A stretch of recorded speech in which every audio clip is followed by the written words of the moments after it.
ഇവിടെ ഇപ്പോൾ നമ്മോടൊപ്പം എം സ്വരാജ് നമ്മോടൊപ്പം ചേരുന്നുണ്ട്. ഇന്നലത്തെ പോലെ തന്നെ ഗുഡ് മോർണിംഗ് കേരളത്തിൽ ഇന്നും നമ്മോടൊപ്പം അദ്ദേഹം ചേരുന്നുണ്ട്. ഇന്നലത്തെ വലിയ ആവേശം മുഖ്യമന്ത്രി നിലമ്പൂരിനെ ഇളക്കി മറിച്ചുകൊണ്ടാണ് മുഖ്യമന്ത്രി ഇന്നലത്തെ സമ്മേളനം ഉദ്ഘാടനം ചെയ്തത്, മണ്ഡലം കൺവെൻഷൻ ഉദ്ഘാടനം ചെയ്തത്. അതിനകത്ത് സ്ഥാനാർത്ഥിയെക്കുറിച്ച് അദ്ദേഹം പറഞ്ഞ വാക്കുകൾ കേരളം മുഴുവൻ ചർച്ച ചെയ്തുകൊണ്ടിരിക്കുകയാണ്. ക്ലീൻ ഇമേജുള്ള നേതാവാണ്, ഞങ്ങളിവിടെ കാത്തിരിക്കുകയാണ്, നിങ്ങൾ ഇവിടുന്ന് തെരഞ്ഞെടുത്ത് അയക്കണം എന്നാണ് എം സ്വരാജിനെ കുറിച്ച് ഇവിടുത്തെ നിലമ്പൂരിലെ ജനങ്ങളോട് മുഖ്യമന്ത്രി പറഞ്ഞിരിക്കുന്നത്. ഏതായാലും സ്ഥാനാർത്ഥി ഏതായാലും നമ്മോടൊപ്പം തന്നെ ഇപ്പോൾ ഉണ്ട്. ഇന്നത്തെ പ്രചാരണ പരിപാടികൾ എങ്ങനെയാണ്? ഇന്നലത്തെ ഒരു ആവേശം, മണ്ഡലം കൺവെൻഷൻ ഒരു ആവേശം എങ്ങനെയായിരുന്നു സ്ഥാനാർത്ഥി എന്ന നിലയിൽ? സ്ഥാനാർത്ഥി പ്രഖ്യാപനം കഴിഞ്ഞ് മിനിറ്റുകൾക്കുള്ളിൽ തന്നെ നിലമ്പൂർ നിയോജക മണ്ഡലത്തിലെമ്പാടും അഭൂതപൂർവമായ പിന്തുണയാണ് LDFന് ലഭിച്ചത്.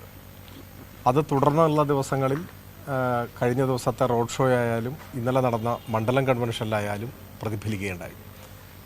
നാടാകെ ആവേശപൂർവ്വം ഒഴുകിയെത്തുന്ന ഒരു അനുഭവമായിരുന്നു.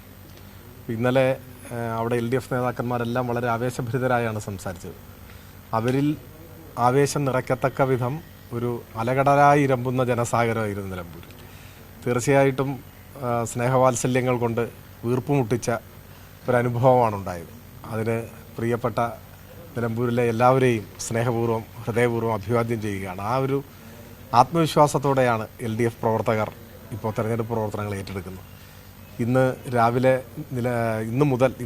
മുതൽ നിയോജക മണ്ഡലത്തിലെ LDF സ്ഥാനാർത്ഥിയുടെ ഔപചാരികമായ പര്യടന പരിപാടി, സ്വീകരണങ്ങൾ ഏറ്റുവാങ്ങുന്ന പര്യടന പരിപാടി ആരംഭിക്കുകയാണ്. നിലമ്പൂർ നഗരസഭയിലാണ് ഇന്നത്തെ പര്യടന പരിപാടി. അതോടൊപ്പം തന്നെ ഇന്ന് നാമനിർദ്ദേശ പത്രിക സമർപ്പിക്കേണ്ടതായിട്ടുമുണ്ട്. അപ്പോൾ അത് രണ്ടുമാണ് ഇന്നത്തെ പ്രധാനപ്പെട്ട പരിപാടികൾ.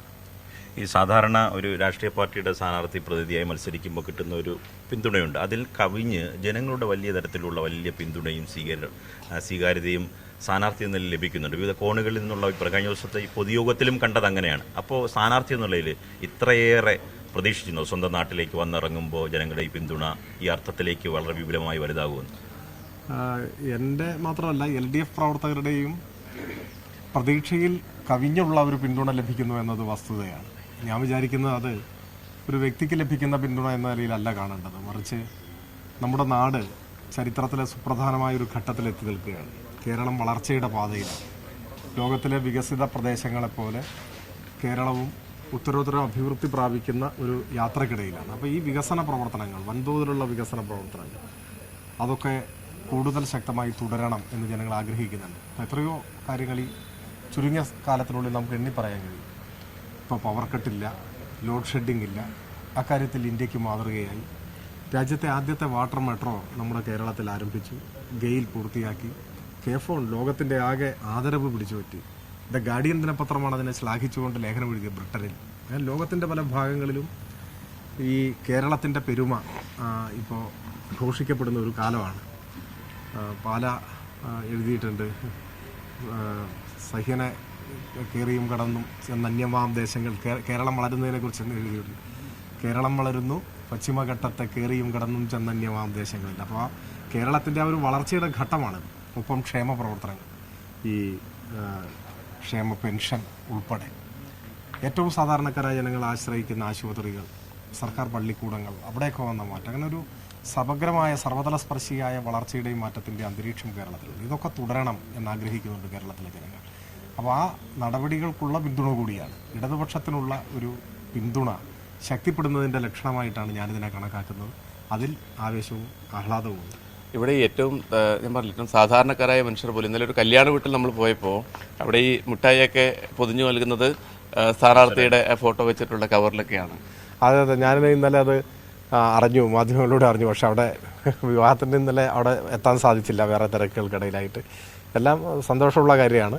ഇങ്ങനൊരു സ്വീകാര്യതയും അതുപോലെ LDFന് ഒരു പിന്തുണയും വിവിധ രൂപത്തിലൊക്കെ വരുന്നു എന്നുള്ളത് നല്ല ആഹ്ലാദകരമായ കാര്യമാണ്.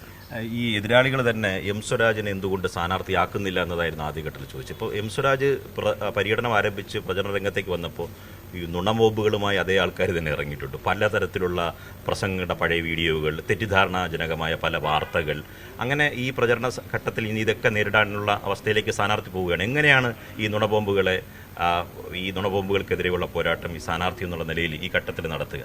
ഞാനത് വ്യക്തിപരമായിട്ടൊന്നും കാണുന്നില്ല. മാത്രമല്ല അത്തരം കാര്യങ്ങളൊന്നും അങ്ങനെ മറുപടി പറയണമെന്നോ എനിക്ക് തോന്നുന്നില്ല. അത് ജനാധിപത്യത്തെ ശക്തിപ്പെടുത്തുന്നതല്ല. സത്യത്തിൽ ഒരു തെരഞ്ഞെടുപ്പ് എന്ന് പറഞ്ഞാൽ വളരെ ആരോഗ്യകരമായ സംവാദങ്ങൾ, ആശയപരമായ ഏറ്റുമുട്ടലുകൾ അതൊക്കെ ഉണ്ടാവണം. നാടിൻ്റെ വികസന കാര്യങ്ങൾ ചർച്ച ചെയ്യണം. ജനങ്ങളുടെ ജീവിതത്തിൽ അഭിവൃദ്ധി ഉണ്ടാക്കുന്ന നയങ്ങളെ സംബന്ധിച്ചുള്ള ആശയവിനിമയം ഉണ്ടാകണം. അതിന് പകരം ചീത്ത വിളിക്കുന്നതും പരദൂഷണം പറയുന്നതും ഒക്കെ ജനാധിപത്യത്തെ ചുരുക്കാനാണ് സഹായിക്കുക. അപ്പോൾ നമ്മളെ എതിർക്കുന്ന ആളുകൾക്ക് ഒരു നില വിട്ടുപോയോ എന്നുള്ള, അവരുടെ നില തെറ്റിക്കുന്നതായി ഇവിടുത്തെ LDFനുള്ള പിന്തുണ മാറി എന്നൊക്കെയാണ് പൊതുസമൂഹം വിലയിരുത്തുക. ഞാൻ അങ്ങനെയൊക്കെയുള്ള പ്രവർത്തനങ്ങളിൽ ഏർപ്പെടുന്നവരോട് മുന്നിലുള്ള ഫോട്ടോകളും ചിത്രങ്ങളൊക്കെ ഉള്ള തെളിവുകൾ പോലും ഒപ്പമുണ്ടായിരുന്നവർ തന്നെ തെറ്റിദ്ധാരണജനകമായി വാർത്തകൾ പറയുന്നു, വാർത്താ സമ്മേളനങ്ങളിൽ ആരോപണങ്ങൾ ഉന്നയിക്കുന്നുണ്ട്. അതൊക്കെ മറവിയായിരിക്കുന്നു. ഞാനതൊക്കെ അങ്ങനെ കണ്ടിട്ട് അതിനെ തള്ളിക്കളയാണ്. എനിക്ക് സൂചിപ്പിക്കാൻ ഒരു കാര്യം, ഇത്തരം കാര്യങ്ങളെല്ലാം നമ്മുടെ സമൂഹം കാണുകയും വിലയിരുത്തുകയും ചെയ്യും. പക്ഷെ ഉത്തരവാദിത്വ ബോധമുള്ളവരൊന്നും ഇത്തരത്തിലുള്ള വക്രീകരിച്ച കാര്യങ്ങൾ പറയുകയൊന്നും ചെയ്യാറില്ല സാധാരണ. അപ്പോൾ അവരെല്ലാവരും ആരോഗ്യകരമായ ഒരു ജനാധിപത്യ മത്സരത്തിൻ്റെ പാതയിലേക്ക് തിരികെ വരണം എന്ന് വിനയപൂർവ്വം ഞാൻ അഭ്യർത്ഥിക്കുന്നു.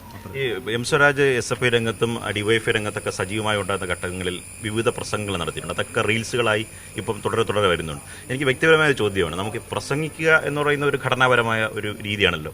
ഈ ഓർമ്മകൾ ഇങ്ങനെ ഈ പഠിച്ചു വെച്ച കാര്യങ്ങൾ ഇങ്ങനെ തുടരെയായൊരു മാലയിൽ കോർത്ത മുത്തുമണികൾ പോലെ സംസാരിക്കാൻ പറ്റും. അത് SFI രംഗത്ത് നിന്നുണ്ടാക്കിയ വഴക്കമാണോ അതോ പഠന പ്രക്രിയയുടെ ഭാഗമായി സ്വാംശീകരിച്ച ഓർമ്മയാണോ? സത്യം പറഞ്ഞാൽ നമ്മൾ ആഗ്രഹിക്കുന്നത്ര ഓർമ്മ ഇല്ല എന്നാണ് എനിക്ക് തോന്നുന്നത്. നമ്മൾ ആഗ്രഹിക്കുന്നത് കുറേ കൂടി ഓർമ്മ ശക്തമായി നിലനിന്നിരുന്നെങ്കിൽ എന്നാണ് ആഗ്രഹം. പക്ഷെ അത്രമാത്രം ഇല്ല എന്നാണ് എനിക്ക് തോന്നുന്നത്. നിങ്ങളെപ്പോലെ ചിലരൊക്കെ സൂചിപ്പിക്കാറുണ്ട്.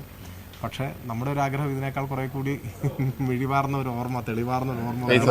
സുരാജിന്റെ അച്ഛൻ ഇന്നലെ കഴിഞ്ഞ ദിവസം ഞങ്ങൾ സംസാരിച്ചപ്പോൾ ചെറിയ പ്രായത്തിൽ സുരാജിനെ ഈ പ്രസംഗ മത്സരത്തിലൊക്കെ കൊണ്ടുപോയ അനുഭവങ്ങളൊക്കെ പറഞ്ഞിരുന്നു.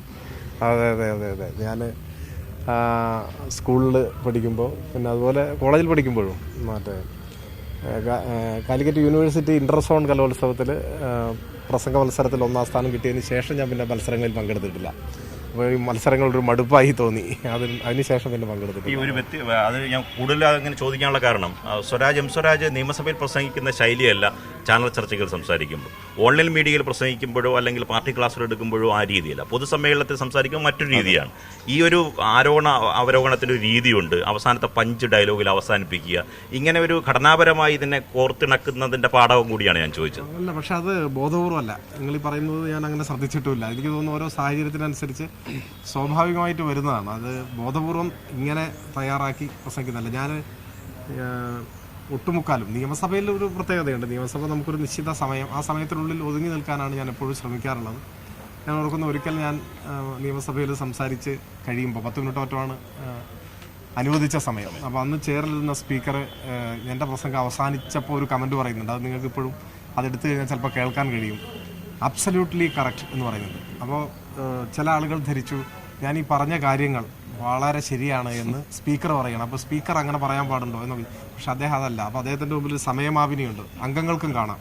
അപ്പോൾ ആ 10 മിനിറ്റ് 00 ആ സെക്കൻഡുകൾ കണക്കാക്കുമ്പോഴാണ് പ്രസംഗം അവസാനിക്കുന്നത്. അപ്പോൾ കൃത്യസമയത്ത് നിർത്തി എന്നത് പലപ്പോഴും സ്പീക്കർമാർ ഈ പ്രസംഗങ്ങൾ നിർത്താൻ വേണ്ടി ഇങ്ങനെ വല്ലാതെ പ്രയത്നിക്കേണ്ടി വരുമല്ലോ, വീണ്ടും ആവർത്തിച്ച് പറഞ്ഞേക്കൂട്ടോ. അപ്പോൾ എൻ്റെ കാര്യത്തിൽ അങ്ങനെ വേണ്ടി വന്നില്ല.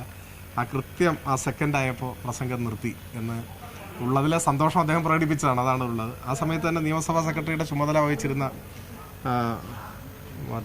നമ്മുടെ പ്രിയപ്പെട്ട, എനിക്ക് ക്ഷമിക്കണം, വളരെ അടുപ്പുള്ള ആളാണെങ്കിലും ഞാനിതാണ് പറഞ്ഞത്, നമുക്ക് രാവിലെ പെട്ടെന്ന് പേര് ഓർമ്മിച്ചെടുക്കാൻ പറ്റുന്നില്ല.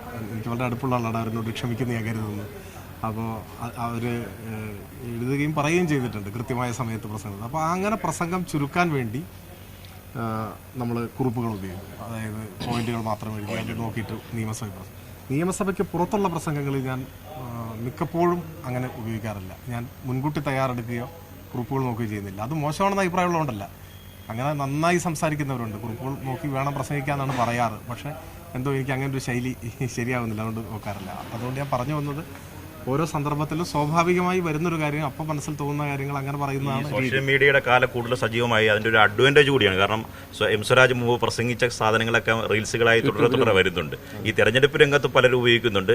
ഈ മണ്ഡലത്തിന് മാത്രമല്ല, എം സ്വരാജ് അവിടെ നിന്ന് സ്ഥാനാർത്ഥി പ്രഖ്യാപനം വന്നപ്പോൾ തന്നെ എം സ്വരാജ് മുമ്പ് സംസാരിച്ച നിയമസഭാ പ്രസംഗങ്ങളും ഒക്കെ പ്രധാനപ്പെട്ടതെല്ലാം റീൽസായി. ഇതൊക്കെ ഒരു ഗുണമായി തെരഞ്ഞെടുപ്പിൽ വോട്ടർമാരെ സ്വാധീനിക്കുമെന്ന് കരുതുന്നുണ്ട്. ഞാൻ നവമാധ്യമങ്ങളെ അങ്ങനെ മുന്നിൽ നിർത്തി പോകുന്ന ഒരാളല്ല. നിങ്ങൾക്കറിയാം, നവമാധ്യമങ്ങളിൽ എല്ലാ ദിവസവും പ്രതികരണങ്ങൾ നടത്തുന്ന ഒരാളല്ല. ചിലർ ചോദിക്കാറുണ്ട് നിങ്ങൾ എന്തുകൊണ്ട് അതിനെക്കുറിച്ച് പ്രതികരിച്ചില്ല. അങ്ങനെ ചെയ്യാറില്ല. അപൂർവമായി മാത്രം, അപൂർവം എന്നല്ല, വല്ലപ്പോഴും മാത്രമാണ്. ചിലപ്പോൾ മാസത്തിലൊന്നോ അല്ലെങ്കിൽ 2 മാസം കൂടുമ്പോഴൊന്നോ ഒക്കെ ഒരു കുറിപ്പ് മാത്രമേ ഞാനങ്ങനെ ചെയ്യാറുള്ളൂ. അതാണ് ഒരു ശൈലി. അതുകൊണ്ട് അങ്ങനെ വെക്കുന്നില്ല. നേരത്തെ നമ്മൾ പറയാൻ എനിക്ക് പെട്ടെന്ന് കിട്ടാതിരുന്ന പേര് ഡോക്ടർ ജയലക്ഷ്മിയുടെ വളരെ അടുപ്പമുള്ള ആളാണ്. അവരെഴുതിയ പുസ്തകം അതിനുശേഷം സർവീസ് സ്റ്റോറി എഴുതിയത് ഞാൻ വായിക്കുകയുണ്ടായി. വളരെ നല്ല ഒരു മികച്ച കഥാകൃത്ത് കൂടിയാണ് അവർ. ഞാൻ ഓർക്കുന്നുണ്ട് ട്രെയിൻ യാത്രക്കിടയിൽ സംഭവിക്കുന്നതെന്ന് പറഞ്ഞിട്ട് അവരോട് കഥ അങ്ങനെയുള്ള ഒരാളാണ്. സ്വാഭാവികമായി മറന്നൊരു പേര് ഞാൻ പറഞ്ഞത്. ശരി, അപ്പോൾ നമുക്ക് സ്ഥാനാർത്ഥി ഫ്രീ ആക്കാം. തിരക്കുള്ള ദിവസമാണ്. വേറെയും ഒരുപാട് പരിപാടിയുണ്ടെന്ന് പര്യടനമുണ്ട്. അതിനിടയിലാണ് രാവിലെ ഏരിയ കമ്മിറ്റി ഓഫീസിലെത്തിയപ്പോൾ തന്നെ എം സ്വരാജിനെ നമ്മൾ കൂടെ കൂട്ടിയത്. തെരഞ്ഞെടുപ്പ് രംഗത്തിന്റെ പോരാട്ടത്തിൽ സജീവമാകുന്നു. ഇനി ക്യാമ്പയിൻ, കവലയോഗങ്ങൾ, ഒപ്പം തന്നെ സ്ഥാനാർത്ഥിയുടെ പര്യടനമൊക്കെ വരെയാണ്. വളരെ കുറച്ച് ദിവസങ്ങളേ ഉള്ളൂ. എല്ലാവിധ ആശംസകളും നേരുകയാണ്. കൈരളി പ്രേക്ഷകർക്ക് വേണ്ടിയുള്ള എല്ലാവിധ ആശംസകളും. സന്തോഷം. എല്ലാ കൈരളി പ്രേക്ഷകർക്കും നിലമ്പൂരിലെ തെരഞ്ഞെടുപ്പ് ചൂടിന് നേടുന്നതിൽ നിന്നുകൊണ്ട് ഞാനും അഭിവാദനങ്ങൾ നേരുന്നു. നന്ദി. നമ്മുടെ യൂട്യൂബിലൊക്കെ കമന്റ് വന്നുകൊണ്ടിരിക്കുകയാണ് സ്വരാജിന് അഭിവാദ്യം അർപ്പിച്ചുകൊണ്ട്. Thank you. Thank you.